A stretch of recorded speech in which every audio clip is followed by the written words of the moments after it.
Hey there guys, it's Attack on Samurai, and here is another Wi-Fi battle for you guys. This is Wi-Fi battle number 59, and this is against Hayden again. So, I was on the stream, again, I forgot when this battle was. I think it was like in January, or was it February, somewhere around that time. But, he was streaming, and, and I was able to battle him. So Hayden's got a new team this time. He's got a Fortress, Megalopony, Cobalion. So we both have Cobalion. So that was a pretty interesting. Gengar, Rotom Wash, and for Alligator. Well, of course, I still have my team that I've been using for the past couple parts. I keep saying episodes, but yeah. So, anyways, this was a pretty tough battle actually. Definitely there were some scary stuff on his team, like of course Megalopony and for Alligator. But yeah, so let's see how we did. So if I remember correctly, I think he actually started off with this for Alligator, and I started off with my Raikou. So actually no, I started off with Salamence, never mind. So I started off with my Salamence as he starts off with his for Alligator. I think I was predicting to start off with this for Alligator because usually for Alligators like to set up and stuff. So I do get the -1 off with Salamence, which is good, but I was predicting to go for an Ice Punch or something, so I go into Raikou, feeling that this was the safest option. He actually predicts to switch out and goes for I can't even speak it. Goes for a Dragon Dance. So it was actually a bit scary. He's able to outspeed my Raikou after the +1 in speed. And Waterfall does a huge amount. Luckily, because he's Sheer Force, he doesn't need to flinch, so Thunderbolt is able to knock out the Feraligatr, which is really good for me. Getting rid of that threat very early in the match. So I think he actually goes into Gengar. Okay, no, he actually goes into his Mega Lopunny right here to try and get the fake out damage off. So I think I go into my Salamence to hit the -1. Okay, actually no, I need to call. So I went into my Paul to get some chip damage on him with the Knocking Limit. So he Mega Evolves, of course. Goes for a Fake Out, as usual, because that's what they usually like to do. So yeah, he goes for the Fake Out.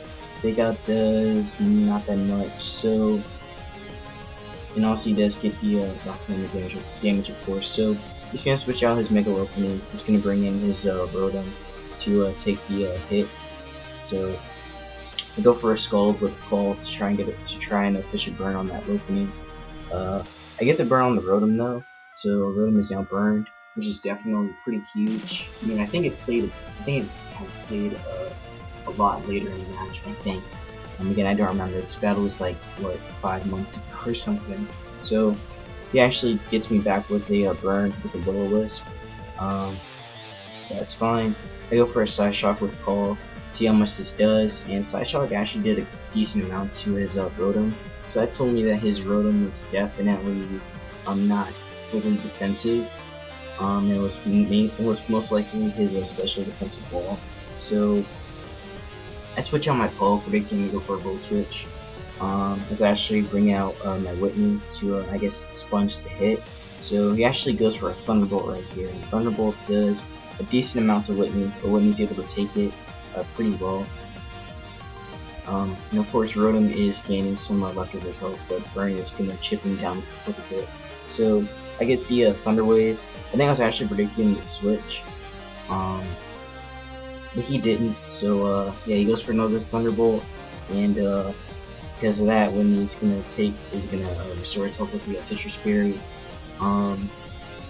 Yeah, Rotom is still trying to get more health back. But of course, Burn is still pushing it down. So I go for a Seismic Toss, of course outspeeding it, and I think this takes out the Rotom. No it doesn't. He actually goes for a Hydro Pump and miss. That was pretty unlucky for Hayden right there, if he missed that Hydro Pump. I don't know if it would have mattered. I'm pretty sure it would have mattered actually, if he had gotten that off. But Rotom drops, which is definitely huge.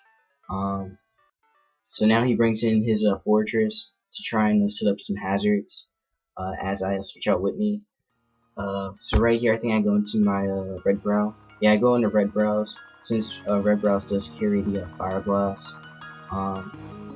So of course he goes for the Stealth Rock. He knows I don't really, well, I do have a Rapid Spin user, of course. But yeah, I go for the Fire Blast. I land it with Salamence, and Fortress takes it all the way to Sturdy. No burn though. But he goes for the Gyro Ball, and -1. Gyro Ball still does, and it does a decent amount, but not enough. I mean, but not enough to be like major damage. So I actually go for a D-Dance right here. Probably not the smartest play because Gyro Ball is just going to do more damage. I probably should have just went for a Dragon Ball, but because of this, he gets more hazards up, which actually isn't that great for my Riku in the back, which is going to cost me to sack it later, I believe. So I go for a Dragon Claw, take out Fortress. So Fortress is gone.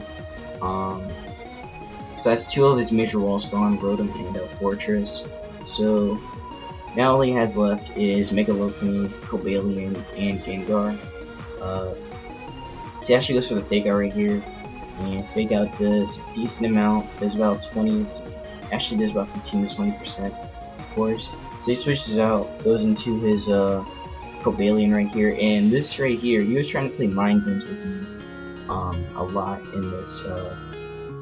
He was really trying to play mind games, but he's gonna get some lefty health back. So that told me that his Cobalion is definitely pretty offensive and pretty defensive. So he actually predicts the Fire Blast play right here, which is really smart. Oh, actually no, I think he predicted the Earthquake. So again, Earthquake off on Mega Lopunny does a huge amount. But of course he's free to go for another Fake Out. Fake Out does a huge amount. He's gonna switch out the Mega Lopunny 50. They got Dragon Claw, which again was pretty bad for me. So I go for a Dragon Claw. Again, doesn't do too much to the Cobalion, since it is pretty bulky. But yeah, this time I think I went for Dragon Claw again, predicting Mega Lopunny, and of course Mega Lopunny didn't come out, and still I did get some decent damage on that Cobalion with Salamence, but he was really playing the mind games with me right there. But anyways, he's gonna gain some of Lefty's health, of course, and I believe I actually went into my Raikou right here. Oh yeah, I do go into Raikou to finish off the Cobalion. Of course, after the spikes and Stealth Rock, Raikou lives on 2, barely. So luckily he does live, but he goes for an Iron Head and actually outspeeds my Raikou. So I don't know what that was. It was probably Jolly and Max. I don't know what that was, but he outsped me, which is kind of weird. But maybe it was like max speed, max defense, or something. But anyways, I go into to my Donphan to take whatever this Cobalion was gonna do, and also get rid of the hazards. He goes for an Iron Head. Iron Head does a decent amount. I get the Earthquake off, and there goes the Cobalion. So Cobalion drops. Now all he has left is Mega Lopunny and Gengar. Well, I think I still have Whitney left. I'm in the back. So brings out the Gengar, and goes for a Shadow Ball. Shadow Ball does a good amount. I think Donphan lives this. Yes, it does. I go for a knockoff, and there goes Gengar. Barely actually. I go for an Ice Shard and pretty much pick off the Gengar after this. So go for the Ice Shard, Gengar drops, and now Mega Lopunny's left. So pretty much all that Mega Lopunny can do at this point is just try and Fake Out. At this point, he can try and get a Fake Out crit. So I believe he actually tries to do that. So he goes for a Fake Out, trying to hope for a crit, and there is no crit. Barely lived on 5, of course. But pretty much Donphan is able to pick off the Mega Lopunny with a shot. So good game, Hayden. That was a really fun game. Pretty close. He definitely did really well with the mind games. I was actually kind of frustrated by that, because like now that I look at the battle now, I just think like, man, that was kind of dumb what I did. I probably should have went for a Earthquake or a Fire Blast instead of going for a Dragon Claw all those times. But still, that was a really fun game, and yeah. So I'll see you in the next Wi-Fi battle where I use a new team. So yeah, take care, guys.